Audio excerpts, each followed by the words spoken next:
Let's get more reaction to this. We can speak to social analyst Tessa Dooms. Tessa, thanks for your time. We appreciate it. You know, I've been checking up on social media about the sentiment after the president's address. Many people are not inspired. Some even say they're still afraid right now. Yes, Shahan, I think the president's speech this evening had a lot of weight and expectation, but does not seem to have delivered for people a sense of a clear understanding of what the real issues are at play, particularly the political issues that have not been named very clearly and understood as something that the president will tackle at a political level, but also the question about other than bringing in extra law enforcement in the form of the military, what are the action strategies over the next hours and days that will actually restore calm? And I think that there was a level of specificity and understanding of kind of a workmanlike approach to this that the country was needing in this time, and instead they felt that we got a lot of explanations about, or descriptions of what has been occurring, as opposed to explanations about how the government sees this and what the actual response will look like. It is a tough one, though, isn't it? Because of the balancing here and how careful they have to be with the action they take. But even today, even after the SANDF was deployed, we still saw, lots of anarchy on the streets, and people are not deterred. So the president, is he doing enough in that regard in terms of law enforcement? Can he do anything else, though? Because he seems to be using all of the resources he has at hand.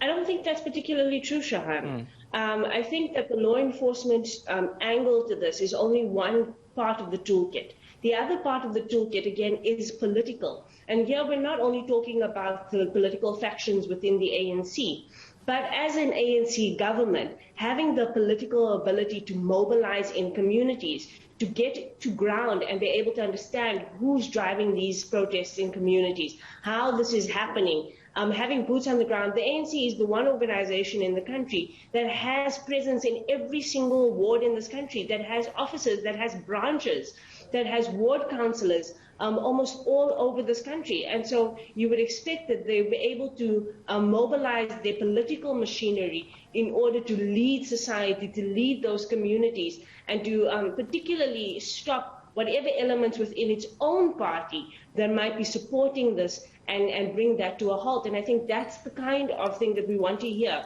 Not only the president talking to law enforcement or talking to business, but talking to community leaders, to talking to church leaders, and coming up with a strategy that, as he said, promotes dialogue and gets to the heart of the issues and gets to the heart of what will make people settle. Yeah, so you listened to Pule Mabe speaking to me earlier and what the ANC is doing on its part. And, what's very concerning is that he didn't even want to say that they will take disciplinary action against those who are inciting violence, their own members of the ANC. He wanted police to deal with those people. So is the ANC playing its part in this as well? I think that the ANC is not playing the role that it should be playing as the leader of society in the way that it names itself.